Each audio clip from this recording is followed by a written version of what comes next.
Welcome in to the Triple Play Fantasy Baseball Show. Let's roll!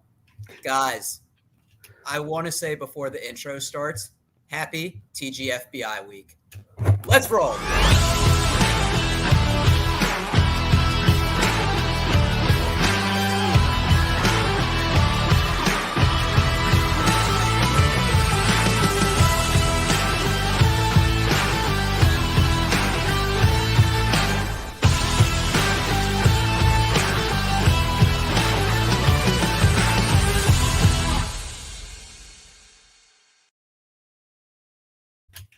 What's going on, everybody? Welcome in to the Triple Play Fantasy Baseball Show. I teased it a little bit in the title, and we're going to talk about that in a minute or two. But first, got to give a plug to Underdog. Got to be talking about them ASAP in the show because they are giving you free money when you use promo code TRIPLE. Just like Bobby Witt will lead the MLB in this year. Use that, and they'll give you a match up to $100. But no D. Mendy tonight. You'll listen to me, Doc, hosting, but I got the rest of the normal crew, including, to my right, Little Cheesecake, a.k.a. the LC. What's going on? Trying to type in on the private chat. The guys, not much going on, man. It's in the middle of TGFBI season, of course. Got my juices flowing for drafting teams. I'm in the range of these pitchers right now in my draft, so I'm pumped for tonight's show. I'm hoping I get a pick during the show tonight. You're saying in the range right now are Luis Castillo, Garrett Cole, and Spencer Strider? Oh, not those three. We're past that. Thank God. We've gotten past that spot. We will talk about them because there's going to be other drafts, but the handsome fella to the bottom of us with the nice smile, that's the Marty Party, a.k.a. Marty Tallman. What's going on, sir? Hey, man. Shout out to D. Mendy, who's in the slowest draft in TGFBI so far this year. It's always fun to think your draft is last, and then you realize there's another draft that's 30 picks behind. But I'm doing great. Yeah, TGFBI is going on. I did Potapalooza over the weekend, and so did Art. I'm doing a mock draft, part of the Athletic here on Thursday. It's all baseball right now. It's great. Oh my gosh, Marty, I can just feel the passion in your voice, and all of us have it. And it's funny, I was texting David today, and I said, man, my draft is going so slow. He said, what round are you in? And I said the fourth. He's like, dude, we're still in the third. Mine is the slowest draft. So to your point, you never know who it is. But, I mean, guys, we're about, as of recording this on Tuesday night, round 4, round 5. How are your drafts going? I think my draft is going pretty well. I've had 6 picks so far, so I think we're in the 7th round now. I'm coming up in a few picks right now. 3 picks I'm up. And I feel like I've built a good base of hitting. I have Castillo as my top pitcher and Emmanuel Clase as my top closer. But other than those two, I have 4 hitters, Turner, Altuve, Schwarber, and Yelich. I feel like I got a good base for my team right now, and excited for the next couple picks. I've been eyeing this spot for 20 picks, and I'm anxious to make my selection. Marty, let me ask you: have these position previews helped you draft, or had you done enough where you kind of felt like you knew the directions you wanted to go? That's a good question. It's definitely a combination of both, because when you're doing your early drafts, you're seeing what the what the market sets, right? And as you go through all the stats from last year and you really deep dive, which is these positional previews allows us to do, allows us to spend a lot of time on one certain section of fantasy baseball. So it's a perfect 1-2 punch. And now going into this is really draft season, I don't feel over prepared, but I have a good idea of how the draft will probably shake out, which helps me be able to take, so my TGFBI right now, I have Will Smith as my catcher, Bellinger, Betts, Rafael Devers. Nothing too sexy there, but that's just vets. They're going to play a ton, hit you home runs, get some stolen bases. And then I have Luis Castillo and Logan Gilbert, 2 guys I have absolutely everywhere. And I'm probably going to go closer next I'm 2 picks away in the 7th round. So, it's definitely been a combination of both, but nothing can truly fully prepare you for draft season. I agree. And I think when we have these position previews, I make a note at which positions are deep. We were talking about I'm in the round 5. Am I going to draft Paul Goldschmidt? And then I go back to our first base preview. And once again, this is an opinion thing, but I think the consensus was that this is a deeper position that you can wait and then maybe attack your first base and corner infield in the later rounds. And some of the positions that are a little bit more shallow, we talk about outfield, we talk about third base, that you might want to get those positions early. Yeah, it's for me. I flirt with both ideas of doing that, but also at the same time, take the best player for your first 5 to 10 rounds. I'm taking the best player, especially we talked about how there's fab. So if you don't get a closer, don't kill yourself. Like, this isn't a DC 50 where you're never going to be able to pick up somebody. There's going to be injuries. There are 5 or 6 bullpens that are completely fluid. You don't know who's going to come out after spring training. So keep that in mind, that as you're doing the draft, still go for your guys. But scarcity won't hit me until probably the 10th round. That's when I'll start really thinking about it. LC, before we pivot to starting pitcher talk, anything you want to add? No, I was just looking at my my draft options, so I'm kind of off in draft land already by now. So see, I'm ready to move on. He can't even pay attention to the current podcast because he's so ingrained in draft land. But fellas, we're talking about pitching today, and us being in round 5, round 6, there have been all the aces and probably the top 10 go. But I think it's important to talk about for future drafts and just guys that we might think were priced appropriately, and then ones that we're probably not getting any shares of. So Elsie, I'm going to go back to you and give me a starting pitcher in the top 10 that you like at his draft price and why. Well, I was talking to you guys earlier this week. I really think Luis Castillo is my favorite ace to grab at the top of a draft. I've gotten him in 3 of my teams already. I think he has a really safe floor. I think he has a lot of protection from the field he pitches on at, and I think that there's a great staff there as well. I think there's a lot of competition. I think they're all going to bring out the best of each other, and he's the best of that staff. I look to him to get over 200 Ks, to keep his whip down. I see some projections that say his whip is going to go back up above 1.2, but he brought it down to 1.1, and if he keeps it down, he's going to be an ace year again for him. He's my favorite ace to get because he's kind of going as the 6th right now, but I put him at probably 4. So I think he's a nice pick where he's going. Marty, Luis Castillo is your guy as well, right? Yeah, he's my guy. I can also talk about George Kirby, and this will play on a larger factor here. I absolutely love the ballpark they're in. It's the playing in Seattle. It's very friendly, not only in just how big the ballpark is and how the ball travels, and this is something I'm starting to incorporate more into in a small way, but looking at park factor, specifically looking at strikeouts. So outside of Tampa Bay, which is almost impossible to see because of the terrible lighting and just an overall not the best ballpark when it comes, which you've been to. But yeah, you probably can attest to that. But T-Mobile Park, it's right below that, 110 park factor for a strikeout. So, and Teoscar Hernandez just talked about this as he's doing really well. So he's already seeing the ball better as a Dodger. He said it was really hard for him to pick up the ball in Seattle.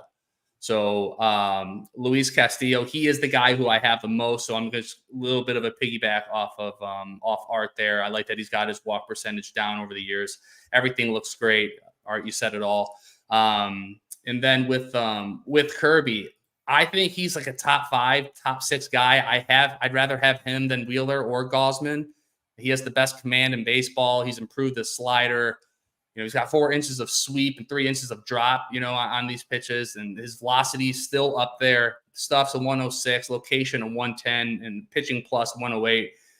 Health is an A grade. Jeff Zimmerman does the health grades. So for my elite pitchers, it's really important to me looking at how much time they spend on the injured list. How many times have they gotten arm injuries, whatever it is. And George Kirby, even though he is younger, he's good to go health wise. So I project him for close to probably 185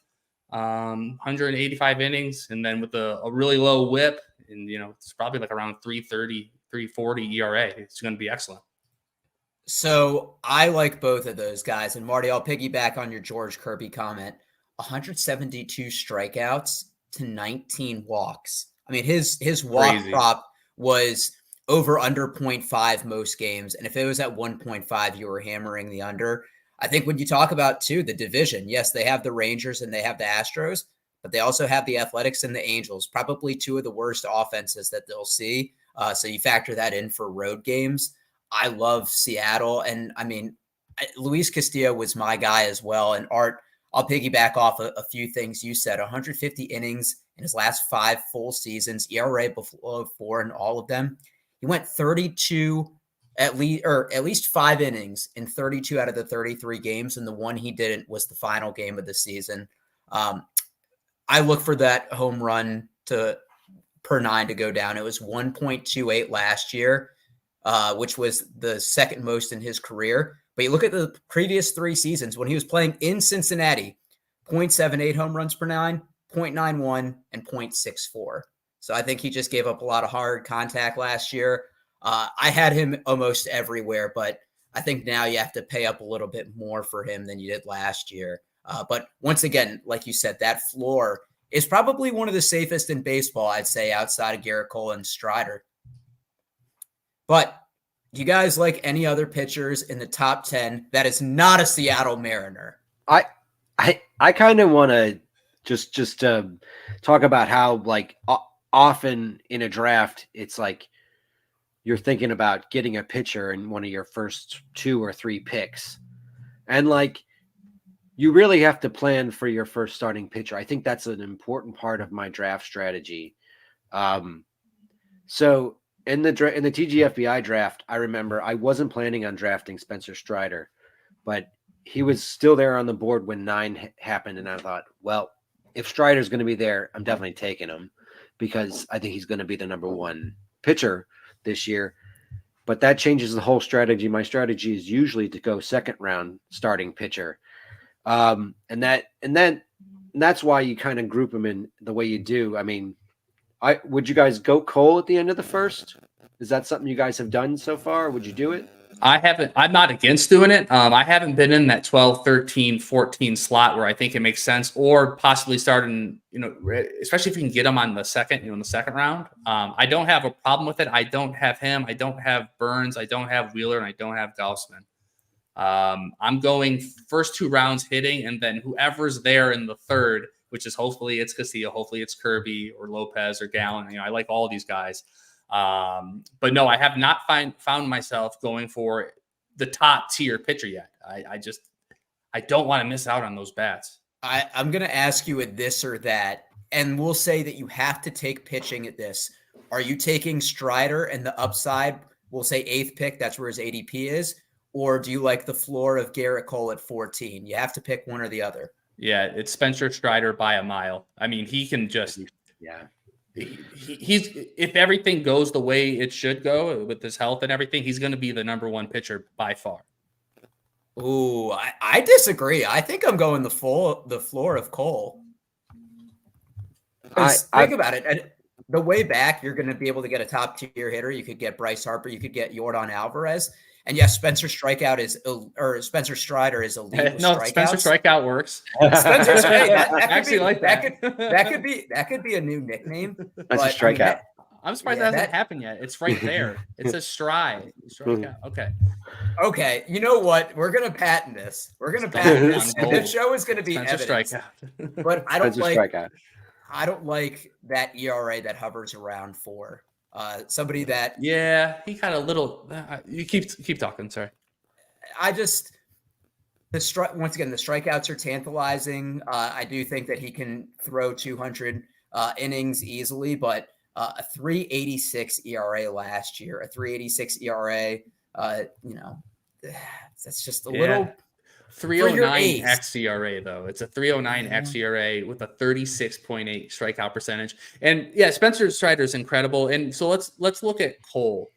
Another year older, another tick loss on his velocity. I think he's a very smart pitcher, so I think he's going to be like a Verlander or a Scherzer, where he's going to be able to tinker he's going to be able to use pitches in a way that's smarter than most people. So I think he's going to be able to go into his 34, 35, 36, 37 season. I think he's going to be able to be pretty good like that. But if I'm going to go pitcher, I want the best pitcher. I want the guy with the highest upside. And coming back around, I don't mind a Michael Harris or, kind of who goes around there at the beginning or like, mid second round. Yeah. So I don't mind that. I like Cole. I went heavy Cole last season and it really paid off.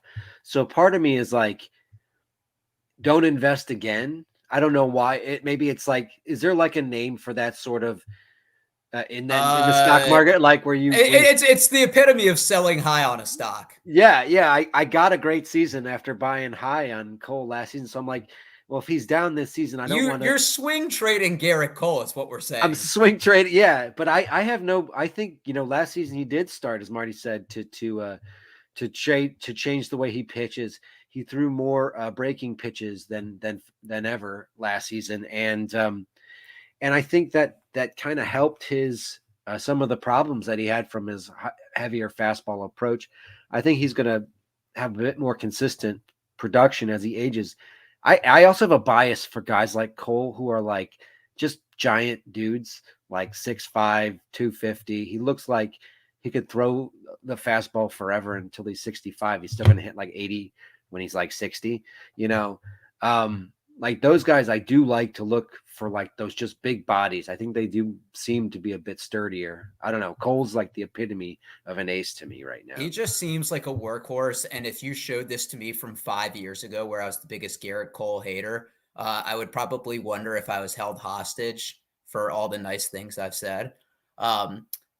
Looking at the top 10, I mean, are those the guys you're fading because of their ADP? You mentioned that you're not getting any of those shares, but are there any other guys? Like, how do you guys feel about Zach Gallen this year?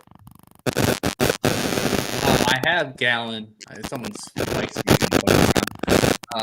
I have Gallen in a couple leagues. I don't mind waiting. I think he's the pitcher that potentially falls to me if I go hitters in the first 3 rounds. So if I start off with Acuna or a top 4 bat, I'm going to probably go 3 rounds of hitters and then get in the 4th round, get my pitcher here. And other than that, I don't have any Pablo Lopez. Shout out to him.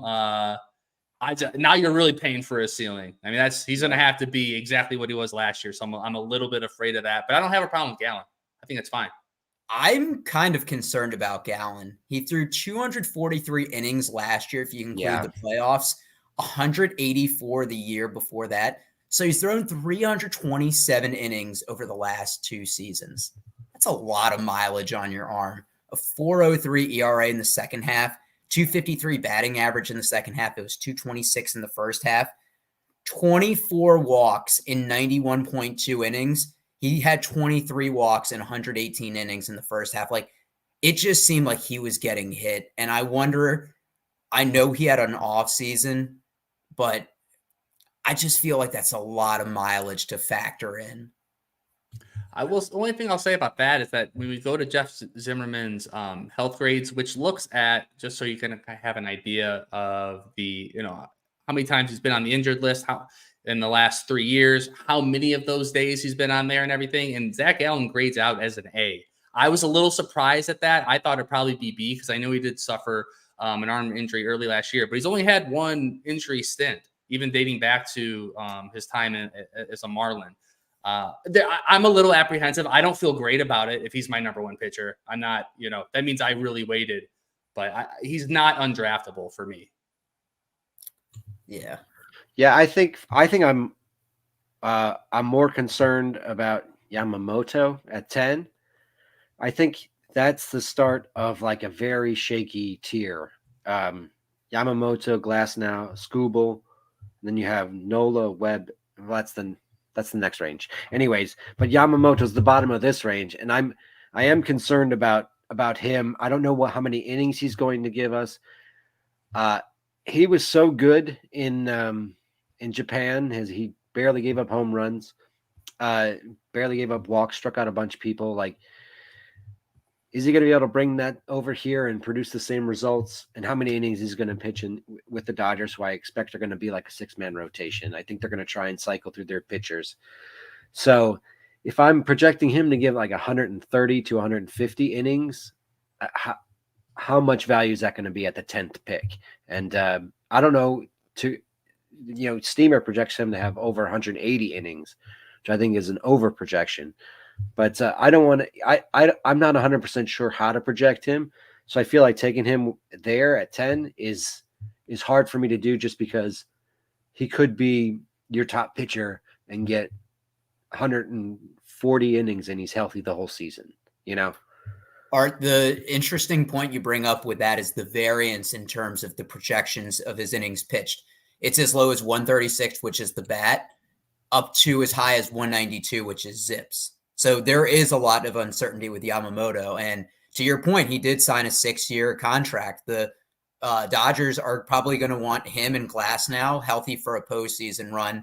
I think the NL West, more than any other division, is just a runaway. I think the NL East, like the Phillies, could challenge the Braves, but I don't look at any other division having, or any other contender in the NL West. I think it's clear that it's the Dodgers. Even though the Diamondbacks came out of the NL, I think over the course of 162 games, it's going to be the Dodgers. But looking at the next range of guys, the 11 through 20, Marty, I'm going to go to you. Who is a pitcher in this range that you're liking? Let me see here. Oh, and I don't know if real quick, Zach Wheeler was the guy I'm out on in the first 10, just because, the guy's talking about worried about injury. He's the guy that I'm the most concerned that he's spent 490 days on the IL in his career. He's had six significant arm injuries. Yeah. So that's just too much for me to take him as a number 1 pitcher. When I was getting him in the 3rd, 4th round the last few years, that was perfect. That's great. I think he could anchor your team, but I don't see a reason in doing that when there is a Castillo, a Kirby, a Lopez, or a Gallen, waiting for you. But I agree with Art. Yamamoto, I'm a little afraid because he's probably only going to pitch like every 6 days. And how is he going to be able to get 180 innings if he's doing that? Yeah. And I think we're all kind of coming with the point of he's a long-term investment for them. You don't just pay 6 years for someone and, blow out their arm right away. And Marty, to your point, am I crazy, or did Zach Wheeler begin the season last year on the IL or miss his first start with some arm or shoulder? Yeah, he did. And he actually became quite the discount because those that bought in, they were actually, rewarded. But how many more times are you going to get plus, he's making playoff runs, and he's so good in the playoffs, too. Yeah, I don't like someone that began the year with that pitched through the entire season with an injury. I know he managed well, but once again, you're not paying for what he did last year. You're paying for what you think he will do this year. And, once again, it's obviously just assumptive guessing on our part based on the research we've done and the biases that we have. Art, I'm going to go to you. Actually, no, I'm going to go back to Marty. Yeah. Marty, a guy in this range. Did you want to talk more about Logan Gilbert? Logan Gilbert. I was going to look at Logan Webb. It's just, I don't have to worry about innings with this guy. He's going 200 over the last few years. So I project him for probably like around 180, 185. One of the best changeups in the game. Great stuff, great location, great park. Obviously the wins may not be there, with the Giants, not investing in hitting on the team. But I think for where he's going, I don't have a problem with him being my ace. I prefer if he's my number 2, but like I said, if I go hitting deep and I secure, those five categories in hitting, I don't mind him being my anchor as far as my SP1, preferably an SP2, but where he's going, he could easily be that. But Logan Webb, I don't think there's a safer bet.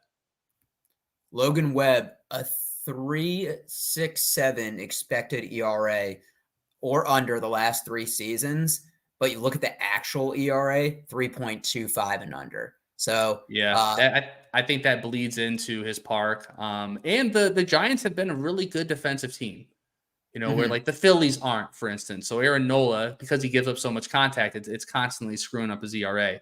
Where if Webb, he rarely does put one over, but if he does, he can get away with a lot there. Yeah. And when you talk about, once again, the consistency, some guys that you just feel good about because that, they'll pitch 216 innings last year, made 33 starts, 192 innings the year before, 32 starts. And he's just proven to be consistent. There's nothing flashy about him. Maybe he does get some more wins this year. The Giants did invest with Jorge Soler and Jung Lee, I believe. So, maybe you're getting them at a little bit of a discount. And the last thing I'll say, if we look at, I use the auction calculator on Fangraphs a lot. I think it's a really good tool.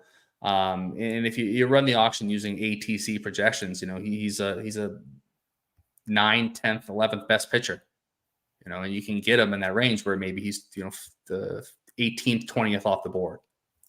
And I think when you look at some of the guys above him, Framber Valdez was very consistent last year, but Freddie Peralta, that's a high upside pick, but that's definitely not someone who's safe. We talk about the innings with Tyler Glass now and Yamamoto and Tariq Skubal. So, yeah, I mean, the consistency that you can get from Webb, you need anchors like that on your team. LC, is there a guy in this range that you really like? I can't help but bet on Grayson Rodriguez in his second season. He looked healthy in his first spring start today.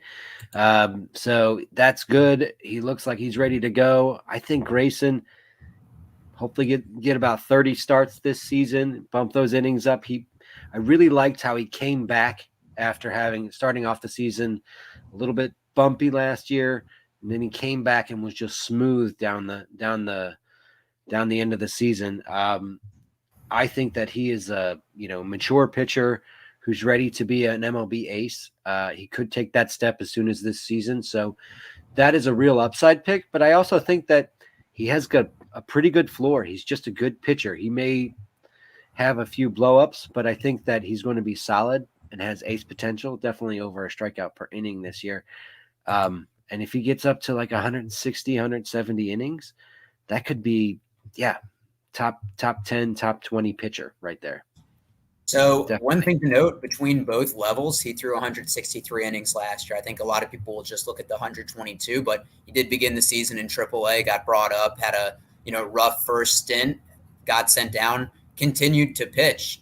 So, there's not a reason why he couldn't go 170, 180. I also like the fact that he doesn't have the pressure of being the ace. Obviously Bradish is beginning the season on IL, but he gets to be behind Corbin Burns, who I think we can all agree is maybe number 3 in terms of pitching outside of Cole and Strider. Yeah. So I really like Grayson Rodriguez. I don't know if I'm going to pay up for the price that I do. I understand he had a 2.58 ERA in the second half. That first half does scare me a little bit. But I think, and you can't say this about O's pitchers too often, he's probably going to get some wins this year. Yeah, that's true. They're a pretty decent team. They're decent. I love the park. And I got him in the middle of the 5th round in the 15-team league, the Palazzo podcast. So that's my SP2 behind Logan Gilbert, who is by far, I have Logan Gilbert on every team I've drafted. And I'm not just saying that. I literally have him on every single team. Marty, if he goes down, I go down. It's like we had the same things because Castillo and Gilbert were my guys. And I want to make this point because David gave me some crap for this last year in our home league because I drafted Luis Castillo, George Kirby, and Logan Gilbert. And he said, I can't believe you went 3 Seattle pitchers. Why not? Yep. It's not like they pitched the same day. I don't mind when you factor in something like ballpark or opponent and you really believe in those metrics, invest in as much of that as possible. I don't mind that at all. No, I remember a few years back, Chris Towers from CBS. He joked, but at the same time, at that point, maybe 3-4 years ago, you could have drafted the entire Dodgers starting 5 and had one of the best ERAs in a 12-team league. So it's not impossible. I don't think there's anything wrong with doing that. It's like when you draft a lot of skill players on the same offense for fantasy football. It's like maybe if you're on the Chiefs, you get Mahomes, Kelsey, and then when they had Tyreek Hill, and it's like maybe they all don't score, but if the Chiefs score 40-something points, you're likely going to be winning that matchup. So just something to think about. We got Joe T in the chat. Joe, I wonder if you're in any leagues. What are your thoughts on waiting for pitching and finding your mid-round good bets with the known volatility of even top flight starters? That's a good question. Hey, like I said, I've done a lot of drafts where I'm going heavy offense, and I actually don't mind, what most people's SP2s being my SP1s and kind of building it from there. And I think if you go Logan Gilbert, I'll wait 5 rounds and get 100 green to kind of offset those strikeouts. Maybe potentially mess up your ERA. We'll see with Hunter Green, but I think there's a lot of people in that: Bobby Miller, Blake Snell, Yuri Perez, Jesus Luzardo, Zach Eflin, Joe Ryan, and now Cole Reagans, who has shot up the boards because of what he's doing in spring training. Rest in peace, Joe Musgrove, and my shares of him. He looks awful. But yeah, to his point, I think you can wait. I don't have any problem, as I've said, waiting on SP this year a little bit. Art, do you think, and I want you to piggyback this point as well, that there are more pitching pickups, aka prospect call-ups during the season for pitching than there is for hitting? I think that, there definitely were last year. This year, I don't think there are projected to be as many because from what I understand, there had been a bottleneck in the systems, and 2020 slowed down development. And so all of these MLB ready pitchers were just ready to explode onto the scene last year. And there's not the collection this year that there was last year. So we should not expect there to be as many call-ups which are impactful this season as we did last year. So I do think your draft, you want to be strong up front and try to get some stability in your rotation when you're drafting.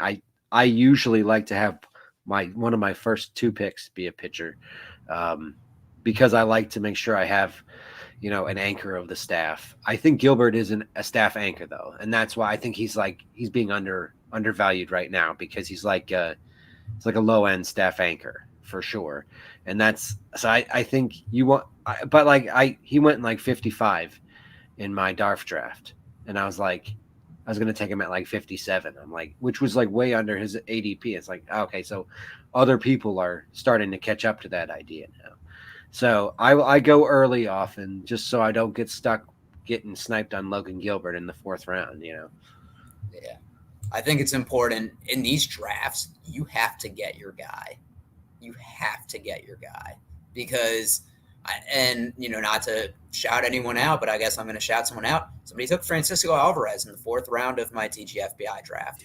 And we're saying, wow, that's unbelievable. But if Alvarez has a good season, we're not going to scoff at that. There's just no reason to take. It's still there's just no reason to do it. Yeah. You could just wait 3 rounds. I understand getting your guy, but that's just there's a study done that of the first 100 picks, there's not much variance. Everyone will be drafted within a round. And so pretty much exactly where Francisco Alvarez is going to go at that point, those first 5, those first 10 rounds or whatever. So he could have easily waited. But at this point, it's still the only league that has drafted him. So that's incredible. That's really skewed his ADP. I wanted to hear David's opinion on that because he was his favorite in the range. Oh my gosh, I thought about that as soon as he got drafted. Yeah, that's the first thing I thought of too. Marty, Tariq Skubal, ADP of 52. I am out on that at that price. I don't think I will have any Tariq Skubal shares. I want to hear your thoughts on him before I politely bash him. Okay. I forgot what I did some podcast, but Bubba, Bench with Bubba, I talked about Tariq, and at that point, I was completely out on his ADP, and I still don't currently have him rostered on a team. Okay, but I'm finding myself, especially, he's ticking a 100 right now in spring training. All the peripherals look great. His strikeout minus walk percentage is excellent. Expected ERA looks great. He's in a great park for pitching, and everything is lining up to where at this point, I don't have a problem with where he's going. As before, I just couldn't believe it. But the more I'm seeing him, I probably won't have any shares of him because I would love to see 1 full year of him actually doing it. But I can see why people are doing that. I think people see him as a potential top 10 starter based on everything he accomplished, in the second half of last year. So an ADP of 52 is middle back end of the 4th round. That to me is just too high. And like, I don't want to take off what he did last year because that was really great. But looking at this year, I don't know, just a .45 home run per 9. I don't see that being sustainable. A 2.28 ERA, 80.1 innings pitched. Like, to me, this is eerily similar of Jack Flaherty's really great end of 2019, That's an where interesting comp. he had like a .98 ERA for the second half of the season. Once again, close to 100 innings. That was a really good hot stretch, but I just need to see that go more. I can't take it that early. I know that upside we saw, but if it was lower, I would.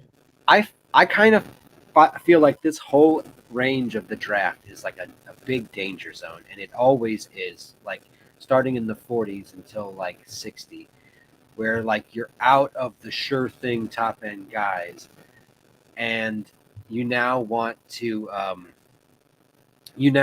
like get guys that you feel like have good upside. So you like this is where a lot of busts come in over the last few seasons. When Blake Snell busted at a few years ago, he was being taken at like 45. When Kenta Maeda busted, he was being taken at 50. It feels like there's about 40 pretty good bets on like top end production every season, and then right about here, all these like sort of upside bets come in. And so we have Yamamoto, we have Glasnow, we have Skubal. And then you get some like people like, whoa, let's put on the brakes. Let's take Nola, who might actually be sure to give us innings, or Webb, who might give us innings. You got Peralta in this range. I think for me, this is a danger zone range where you could find that you really just blew a 4th round pick on someone who got injured early or wasn't, was a bit of a flash in the pan last year. I think it happens a lot right here. So I'm often very wary in this range to take more of the sure thing bets. And I don't know if that rant makes any sense to anybody else, but that's the way I feel about it. It did. And when I think of Trey Skubal, he's coming off a surgery, and he showed his best, fastball velocity that we've ever seen. His stuff, looked pretty good. Location, excellent. So everything kind of fell in place. But to your point, if there's only a small amount of time where this is going on, and you're going to have to invest, what are we? We're literally talking about, a top 20 starter, right? I mean, that's a big deal. I don't want to have to think, oh, well, he only did this well for a few months. So I completely agree with that.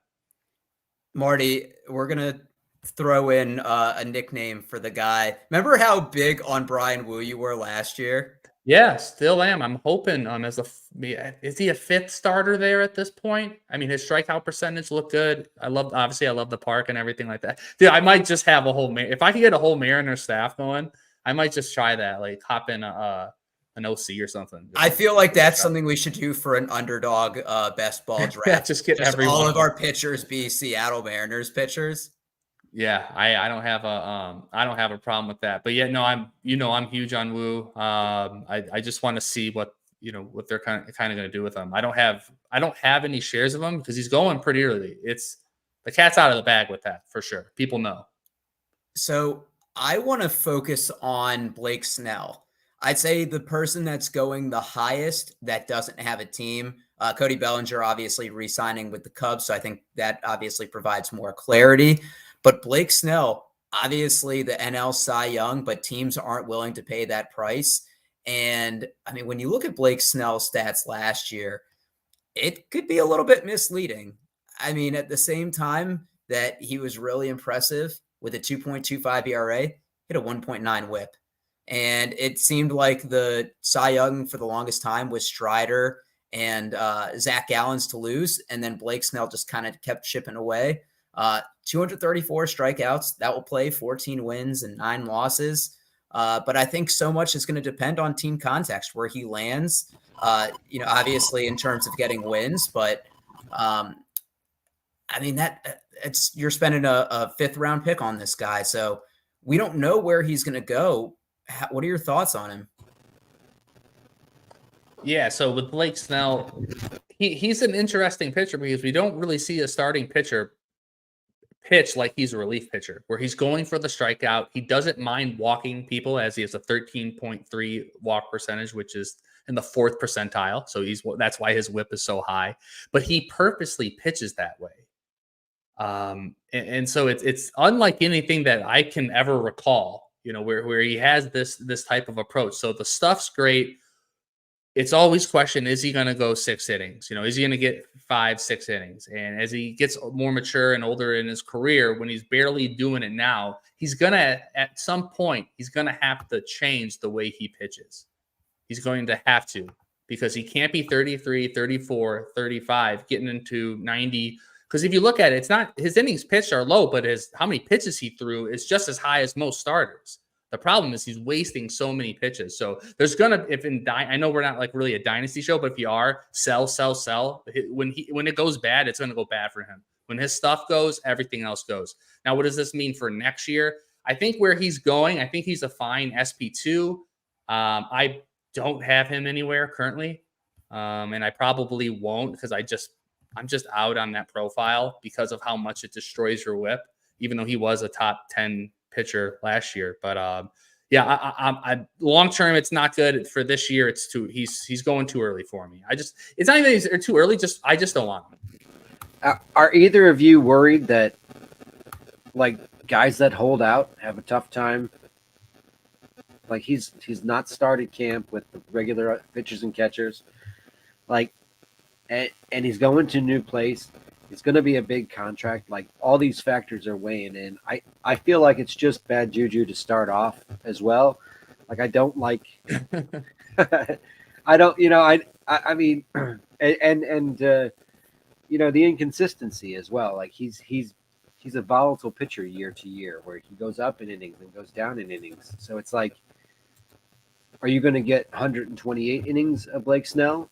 Or are you going to get 170 innings? He's only done over 128 twice, and he won the Cy Young Award both of those times. So it's like, there's your high end, but like, I don't think you're going to get 180 innings. And with the late start, that really worries me. Like, a lot of people have trouble getting into it after a late start.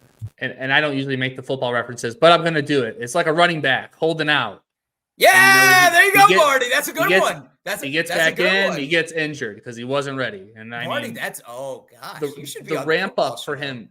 I know he's 31, so he knows his body, he knows what he's going to do, but there is going to have to be a ramp up for him the longer we go into this.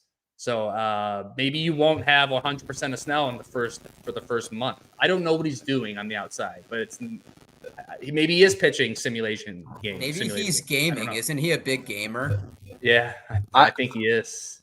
I've only seen Yankees rumors. It's the only rumors I've seen. Yeah, and I completely agree with the Robbie Ray. I think whose comment was that? The Snells are basically Robbie Ray. Yeah, Joe T. I agree with that. Which it can be good. I mean, that means he's going to strike out 33% of people. So there's room for him somewhere. Just have to really be really worried about your build because of the ERA and WHIP. It's interesting to note he has only gone 180 innings twice. He's hit that on the nose both times, and both those times he's won the Cy Young. So if he goes 180, he's winning the Cy Young. But if not, he is probably not worth that value, as his highest besides that is 129. So when baseball historians look back on Blake Snell, it's going to be a very fun, profile to look at, because it's unlike anything we've ever seen. I agree. And Forrest, appreciate the kind words. Hopefully we're going to run it back for multiple seasons. And just going back to Down on the Farm, want to acknowledge Vinny. He said, hopefully Brian Wu is not this year's Hunter Brown. So hopefully not. Yeah. I'm back in on Hunter Brown though, for where he's going, just for the record, Vin. I am kind of in on Hunter Brown too, even though I don't want to be. All right, but going to the next range. I mean, we're not going to talk about as many people that we dislike because I think you'll just ignore them at this point. But looking at the 31 to 50 range of starting pitchers, and this is kind of where some people build on upside, some people build on a little bit more durability. Elsie, I'm going to go to you. Who are some guys you like in this range? We're doing 21 to 30 right now, right? 21 to 30. I thought that was the Logan Gilbert Tariq Skubal range, but I remember now you corrected me. 11. We're at 21 to 30 now, and so I'm gonna start with Zach Eflin, and he just looks so good where he's going. He provides you good innings, good strikeouts in a good ballpark, and he just looked really solid in that role last season with Tampa, and I think that's going to continue what he did. He's going at a nice price right now. What is he about? Pick 90? Where is he? Zach Eflin, pick Yeah. 86 over the last 2 weeks. 86. So in a 15-team league, he's around what is that? The 6th round. So you can be your second pitcher, and I think he's a great second pitcher, especially if you went like a second round ace or a third round ace. Eflin is a really good second pitcher who projects to keep his ERA low with that excellent team he's on, and has good strikeout numbers. He struck out 177 last year. 186 last year. 186 last year. Yeah. So you could project him. That's what I meant. You could probably project him for at least 170 this year. I really like where he's going. I think he's a solid all around pitcher at that range, and I think he's gonna be consistent again. Do you worry about the innings with him? So he threw 177 last year, which was a career high. Before that, the highest was 163. But besides that, over 102 other seasons. When we look at 2022, he had 75, 59 in the shortened 2020 season, 64 in 2017. So he's kind of fluctuated. Yeah. And I'm not going to say it, but Rays pitchers don't seem to have good luck with health. That's a pretty good point. I mean, all of the Rays, like 3 or 4 of them went down last year after good seasons. Springs and Rasmussen, McClanahan went down. So yeah, Shane Baz still isn't back to where we thought he would be. Yeah, he's going to be starting the season a little slow. I think extended spring training for him, I just heard. And so, yeah, I do think that that potential is there. I do have a little bit of a worry you just write it down as like check in your head. Okay, Rays have had some injury troubles this year. Maybe they do something that causes their pitchers to get injured. I don't think one season, because I don't have that memory of previous seasons of them being like pitcher injurers. So I put that on like an anomaly, but if it continues, I'm definitely going to start to think of the Rays differently. But I definitely, go ahead. Year before that, Tyler Glasnow, Tommy John surgery. Now we could chalk that up to them saying you can't use any substance on your hand, cold turkey in the middle of the season. But it is just interesting to note and whether there's a pattern or not, or something that's linked to that. But Jeffrey Springs was on Cy Young pace. But yeah, Zach Eflin was one of the best values last year when you look at his ADP and what you got for him. Started 31 games, won 16-8, 177 innings. He definitely was somebody that I think you could count on more than previous years. Marty, looking at this range, who's the guy that you like? And Art, you can correct me if I'm wrong. Is Logan Gilbert in this range? I got him at 20. Okay, so he's just outside of it. So let me take a look here. Bobby, I can go with Bobby Miller as well. I like what I saw from the rookie just last year, coming in, middle of the year. Obviously, we know that it's a good park, top 10, and strikeout factor and just overall ballpark factor, really good. And then with the wins are going to be there, and we talked about the Rays, kind of What I think the Rays do is that they get the most out of their players, and they get them throwing the best stuff that they possibly can. And there's something about that, doing that, repeating that so many times that leads to injury. I think that's what that is. Where the Dodgers, on the flip side, have figured it out. They understand how to build in rest days, whether they're legal or not. Who knows? But they know how to be able to curate pitching from the beginning, through, outside of Walker Buehler, but 2 Tommy Johns. And what are you going to do? So yeah, I like Miller. I think you expect him for a low, 340, 330, somewhere around there ERA, a decent whip that's not going to hurt you, and the potential for wins, because the lower you get down, it's harder and harder to get wins. We sat through what Rob Silver did at First Pitch Arizona a few years ago, how we talked about it's so hard to get wins from, and there's only a few teams that allow you to do that. Dodgers is one of them.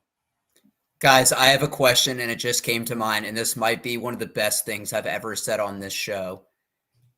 You guys know the game F, Marry, Kill? Mm-hmm. We're going to do it with the 3 Millers from last season that got called up. Bobby Miller, Bryce Miller, Mason Miller. F, Marry, Kill. Oh. I'll marry Bobby. I will F Bryce and whoever the last one is. Mason Miller. Mason's got to go. I'm killing him. Yeah, that's where I'm going. Bob, I like Bryce. Bryce has the long flowing hair, Yeah.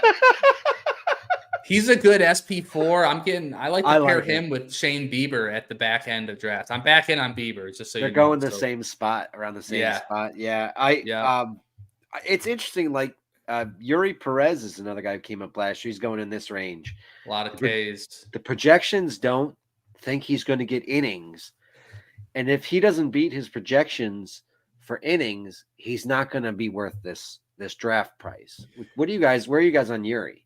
I want to say it's because we don't know about his command. I mean, it's some of the worst command in baseball at some point. I mean, the strikeouts are going to be there, but the rest of it's really tough. So I can see why they don't know what they want to do with his innings there. I don't have any of him. So yeah, he walks 8.8%. So it's not as bad as I thought, but yeah, 3.61 xERA. The strikeout percentage is 28.9. Good ballpark. He's only 20 years old though. It's there's just a lot of risk in that profile. I don't think it's worth where he's going. Yeah. I'm nervous about the innings, and it's one thing when you say, oh, okay, somebody's young, he's 21 years old. So he pitched 78 innings 2021, 77 innings 2022, 127 in 2023. But the thing that's alarming is when he was hitting his groove with the Marlins, and then they started to skip his turn in the rotation or do 6-man, and then they demoted him. That to me was very scary, because if a pitcher is performing well, that should be the last thing that you do. And I feel like for the Marlins, I mean, they haven't handled pitching well in the past. They got rid of Zach Gallen. They've had their issues with Sixto Sanchez. I mean, Vinny said earlier the Rays are turning into the Marlins when it comes to pitching development, but the Marlins have been shaky over the last couple of years. And I know historically they've been really good, but I just think the managing of pitching has been a little off. And they have great pitching coach, by the way. Does it remind you of Steven Strasburg the way do you think it was like Strasburgian to lower his innings to send him down? Or do you think it was something, are you worried that there was something about his pitching that they wanted him to work on? My thing is, and I got to give credit to, Mel Stoudemire, because I think he's a great pitching coach. I know that Craig Mish, when we've had him on the Fantasy Baseball Beat, has talked him up a lot. I think it's wanting to play pitchers more innings when you think you can contend. Like if the Marlins know that they're not going to be serious contenders, why are you going to push in 150, 160 innings? They may think in 4 to 5 years they have a little bit more of a clear window if they want to be contenders. That's the thing about baseball. No salary cap, you don't have to be. But it's like, why would you hurt an asset even if you want to trade him if you don't think that you're going to be competitive? That's just my thought. Right. So they're going to limit his innings because of that. Yeah. Yeah. The only thing, and also he leaves a lot of balls over the plate. And I know that's being young, and I think that's just, part of the growing pains. And the reason actually why I brought up his age is that there's studies done that in the age between 20 to 25, it's extremely volatile. You'll see pitching ERA and whip over the years. Once you get like in the 26, 27, 28, that's the best time to target pitchers. That's where there's the least amount of deviation. So that's why I say that and that's why there's a lot of upside with the guy who throws, as hard as he does with his slider. He does a lot of great stuff, but there's a lot of reasons why I don't know. I think it's too. I'd rather have Eflin. I'd rather have Luzardo. Yeah. I would wait on Joe Ryan. I would wait for Cole Reagans. I know, Doc, you were talking about Musgrove. Like, are you off of Musgrove after his first start? I mean, I was off, but and keep in mind, fantasy baseball is a year-to-year thing. Fantasy baseball is a year-to-year thing. I was super high on Musgrove the last couple of years. I don't like when a pitcher ends the season with a shoulder injury. It gives me Kyle Wright vibes of last year, especially when they don't have surgery and they just think that rest and rehab will get them through an off season. That's just me personally. But I think a good point you guys bring up about Yuri Perez, that's a best ball guy. That's a best ball. So if you're doing those underdog drafts and just be happy to use a promo code Triple, just saying, you'll probably get Yuri Perez in some of those formats. So I'll admit Joe Musgrove love was me. I have him. If Logan Gilbert I have on every team, I have Joe Musgrove on almost every team except moving forward. And it's not just his velocity's down, and I know that's okay because it's early in spring training. Now that we have this technology, everyone's all over it. 10 years ago, no one's paying attention to this. No one even cares. It'd just be funny. But now, as I'm saying that, and I see him on my draft board, I'm not drafting him at this point. So if he's good, I have him on a bunch of teams, and I'll claim that I'm right. And if he stinks, I'll say at least I changed my ways. I'm thinking about him because I'm coming up here. I think I'm on the clock right now, but I also look and there's like three guys, Luzardo, Ryan, and Reagans, who could get like 200 Ks. Do you guys have a favorite out of those three? Say them again. Yeah. Luzardo, Joe Ryan, and Cole Reagans going. I have them at 24, 25, 26. And I think that they're all 200K guys. I like them in the order you said them. Luzardo, Joe Ryan, Cole Reagans. I'm looking at my ranks here. I want to make sure I get this right. I'm going to be the one that doesn't get Reagans. Cole Reagans for me. Yeah, just because, there's just so much upside there. And not that Joe Ryan's got lucky, but all the peripherals, the expected ERA and looking at his actual stuff, it's not what we're seeing from Reagans, man. What we're seeing from Reagans could be top 20, top 10 pitcher. I know that's kind of crazy, but if you watch it game to game right now, what he's doing, there's no way you can't, it's right in front of you. It's a pretty incredible. So I guess I'm just riding the Reagans train, even though I don't have him anywhere, he's going to be going before the 102 mark moving forward. He went at pick 83. Nick Pollard took him at pick 83 in my TGFBI draft. Nick knows a little bit about pitching too. Yeah. To me, I'm curious if he's going to. The projections, Zips has him as low as 111, and the most is Steamer has him at 177. We talked about this earlier with that's a huge difference. We talked about this with Yamamoto. There's a huge variance. Mm-hmm. And I think you can say at this point, Luzardo is a little bit more of a safer play. Yes, there is going to be volatility with him, but even when he gets bombed, they let him pitch 3-4 innings at least. He's not going 8-9, but anywhere from that 4 to 7, he will go game in, game out. They're not afraid to have him throw 100 pitches each outing. But so let's say you're drafting 3 teams. Actually, I'm going to do Marty's exercise. 1 team. Are you drafting Cole Reagans? If I only get one shot at it and Luzardo and Reagans are both there, I'd probably go Luzardo just to be very conservative.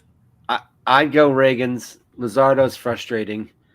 You're not wrong. He really is. I had him last year in a bunch of spots, and he's one of those guys when you look back at the end of the year, he did better than you thought. I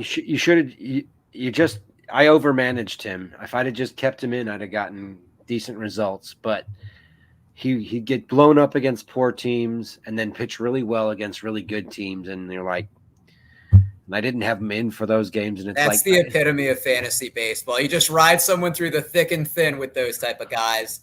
But I think Vinny brings up a good point. It depends on your other starters. Can you afford someone that is a little bit more volatile, or you take a chance on someone that like Cole Reagans that might not give you the most innings, but once again could be a best ball guy, or when he does pitch is very valuable?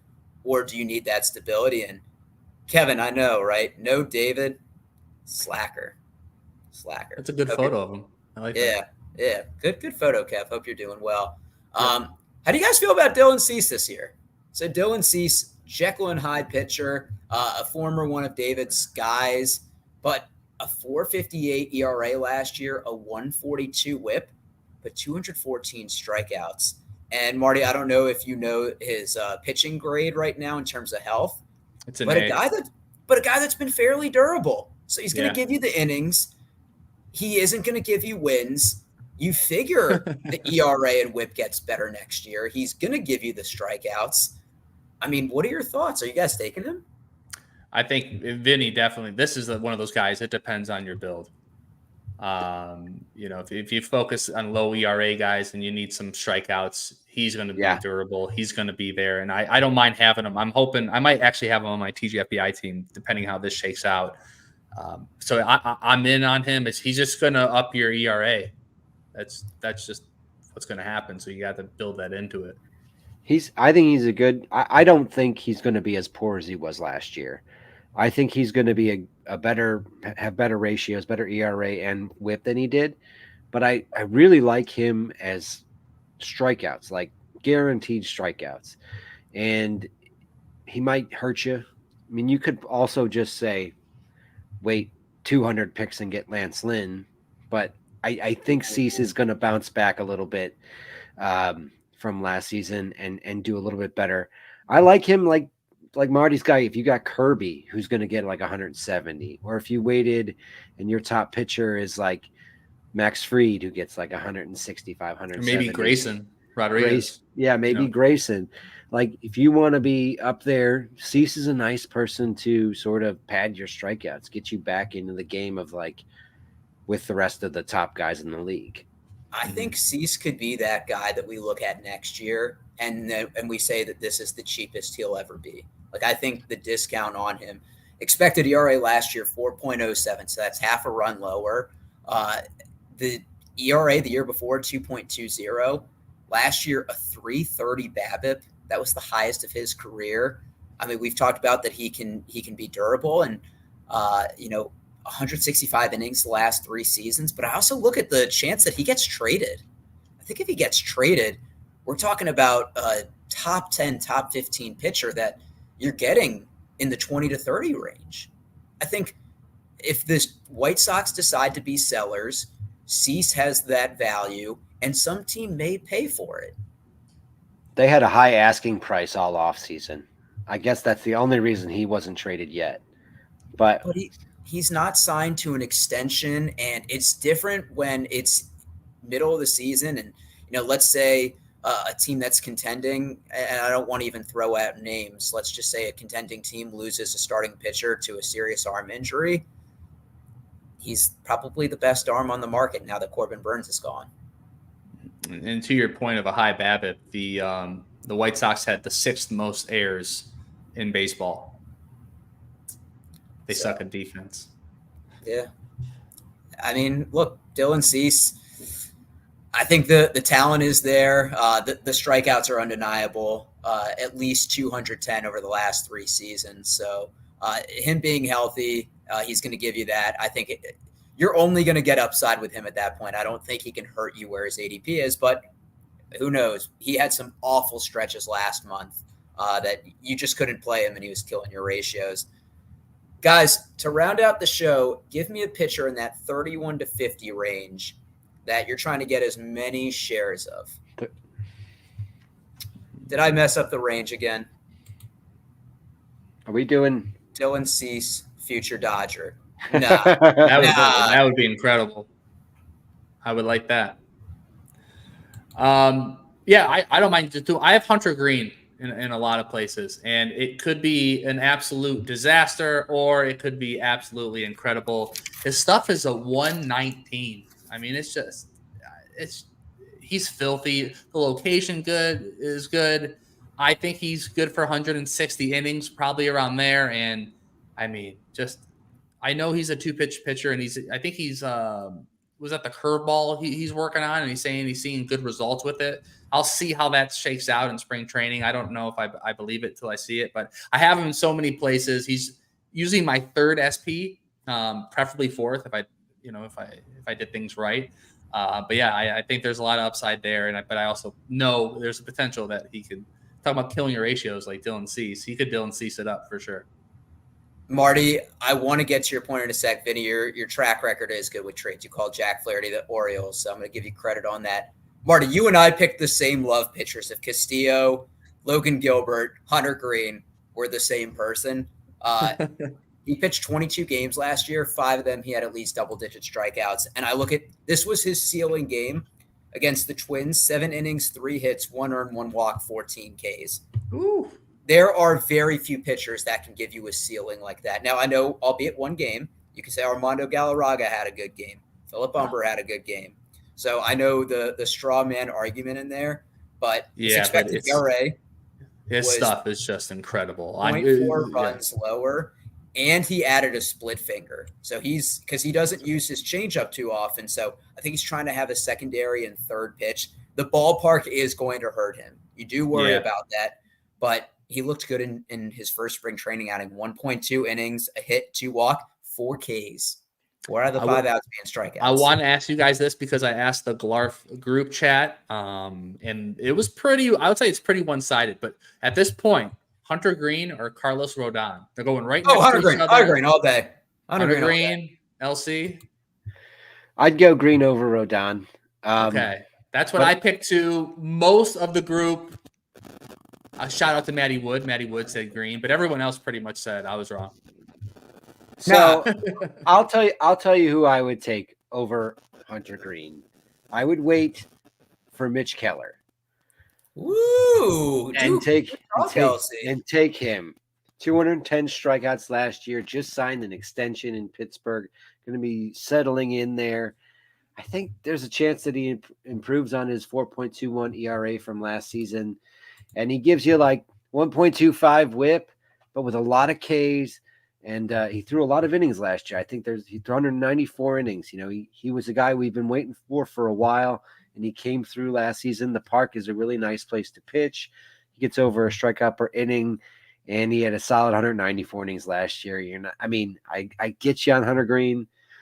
I think Keller's going to have more Ks than him this year. I really do.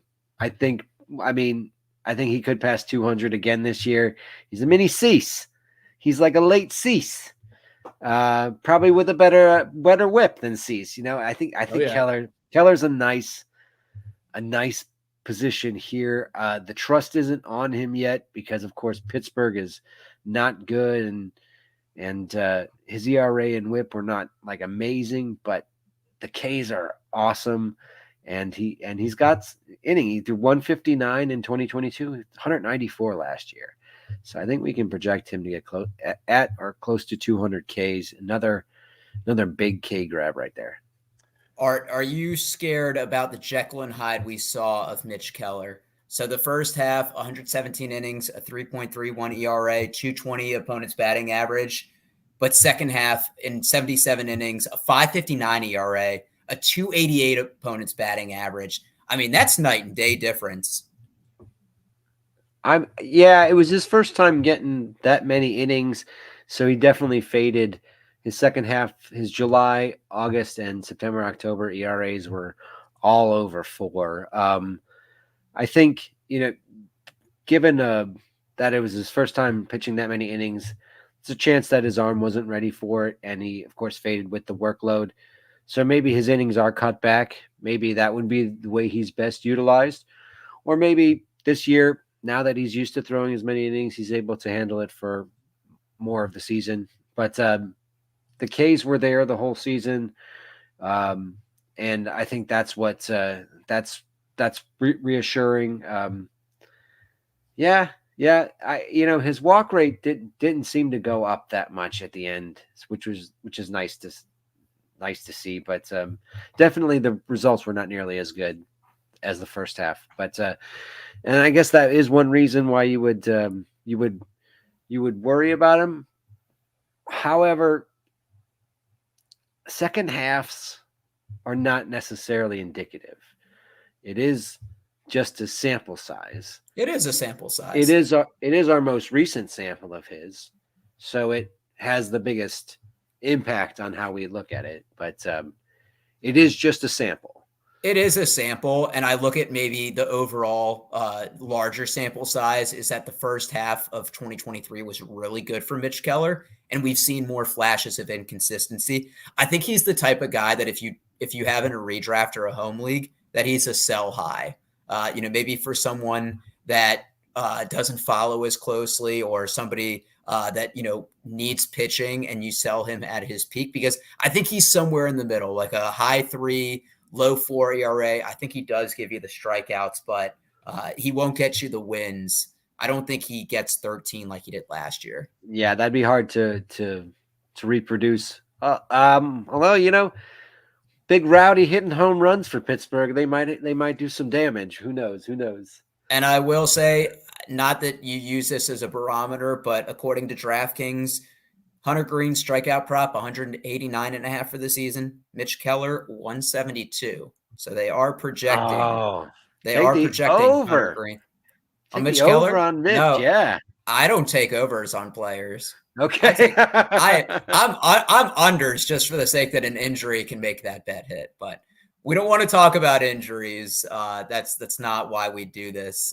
We like our guys staying healthy. But fellas, I think we covered a lot of pitching this episode. Some good, some bad. And for some people that are drafting their TGFBI league, we're talking about guys that are probably going to be on the board in the next couple rounds. So, next week, our drafts will hopefully be over. And I say hopefully because David could be here and he could still be drafting. But before we get off for the evening, anything else you guys want to plug? No, I don't have anything. Y'all have good drafts.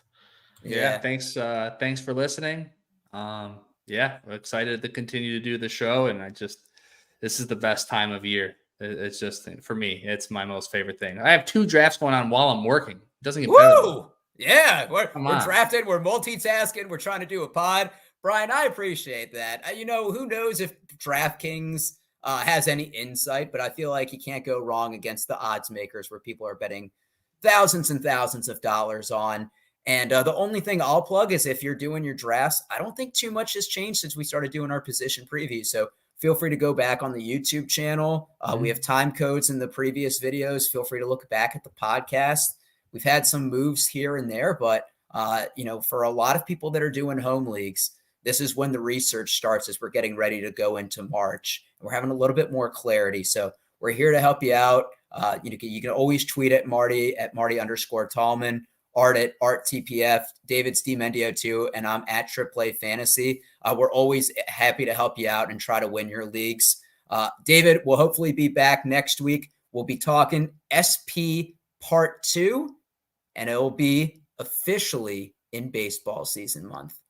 But for the 3 of us and D Mendy, we're going to make like a bread truck and haul these buns.